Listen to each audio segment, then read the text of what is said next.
Csinál egy éles hátra arcot, s ha bátorsága száll Linába, kivándorol Ausztráliába, paraszti módra köpve jót, trafikot kezd s konfekciót, csak egy a fontos ebbe kérem, hogy mást tegyen, mit amit régen, trallala.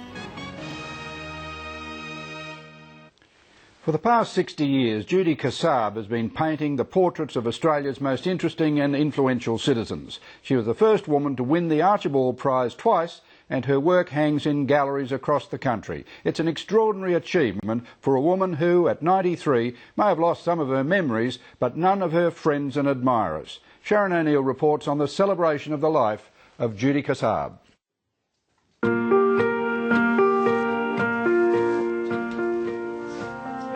Hello? Who's this young girl here? And look what I brought. This was our undoing. On a sunny spring morning, artist Judy Cassab is receiving a visit from an old friend. I see the portrait hanging in the space. 17 years ago, Justice Michael Kirby sat in this same room to have his portrait painted by the artist. You know, I think you've made my eyes look like Robert Mitchum, the Hollywood star. Looks rather sexy, actually, I think. I've got my eyes half closed as if I'm on some prohibited substance. But I wasn't. Michael Kirby is part of a committee of family and friends that has planned a celebration of the life of Judy Cassab.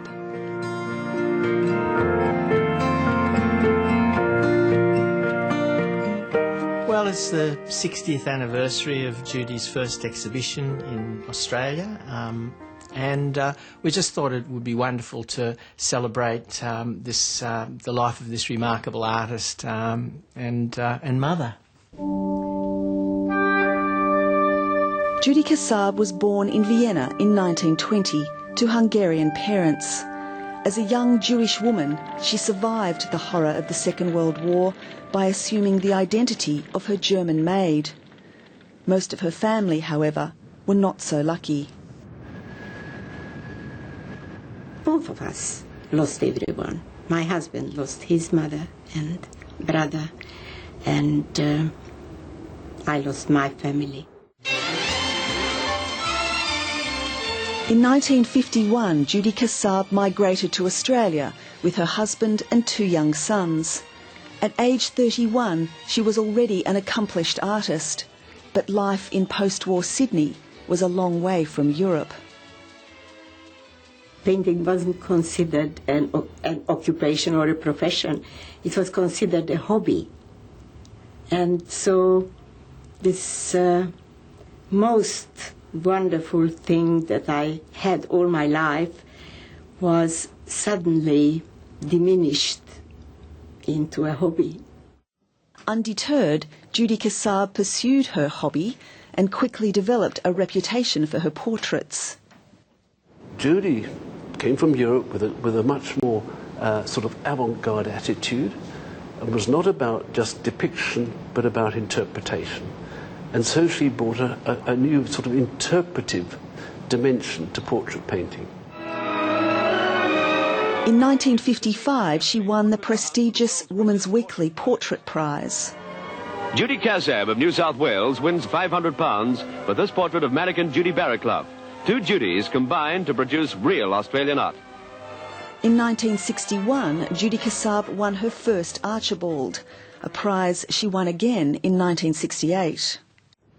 I like being with painters, and it helps to make a good friend in a short time, because the sittings are the equivalent of years of friendship. Over the decades, Judy Cassab has painted many portraits and made many friends. The former director of the Art Gallery of New South Wales, Edmund Capon, sat for his portrait in 1987. Judy talked and painted at the same time. And that was really quite unusual. She would talk almost non-stop, I found, which I found very surprising. But it was as though she was engaging, me in conversation, and she was actually drawing, the little bits of information and the little bits of texture and feeling and putting them straight on the canvas. Did you like the finished product? Oh yeah, they were very kind. This month, in galleries and public spaces across the country, works of art by Judy Cassab have been hung as part of the celebration of her remarkable career. I think arguably you'd have to say that Judy Cassab is one of the most significant portrait painters, Australian portrait painters of the latter half of the 20th century. This wasn't a formal commission so much as a... The National Portrait Gallery in Canberra is also featuring Judy Cassab's work. My two favourites of the works in the Portrait Gallery's collection, firstly we've got a fantastic painting of Sir Frank Packer, which Judy made in 1956. My other favourite is a painting painted around 1973 of Nancy Bird Walton. Judy Cassab is now 93 and has what her family describes as an interesting form of dementia.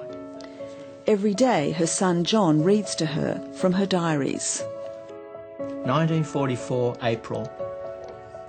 The Germans are in Hungary. The Jews have to wear the yellow Star of David. I only wish we would survive, together with our families. I would like to stay alive, that's all. What sort of recollection does Judy have now of life, of her past life? Well, she doesn't remember a great deal until we find it in the diary, and then she remembers it in great detail. Reading from Judy's diaries, I could say that, in my opinion, you've never been happier than you are at the moment, Judy, that whatever used to be your problem has been forgotten.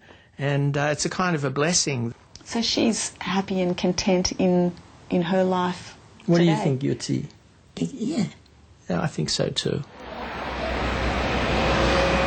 It is a deeply felt honour to be joining you all this afternoon at the Eva Breuer Gallery to honour a great artist whose superb work, including many portraits, have contributed and will continue to contribute to an enriching period of Australia's history.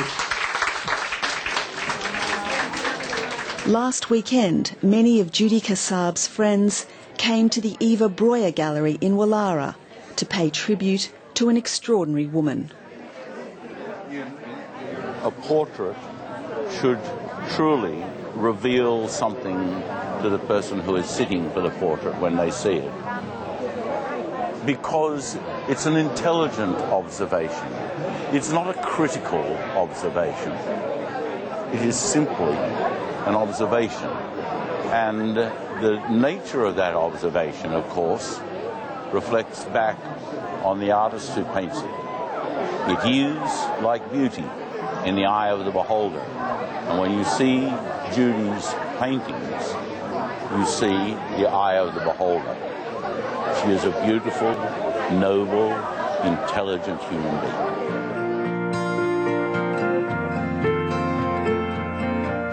And she tells me, with seeming belief at the end, that the last strokes are added by God. What a joy it is to know Judy Cassab as a friend. What a privilege it is to be the subject of such an artist.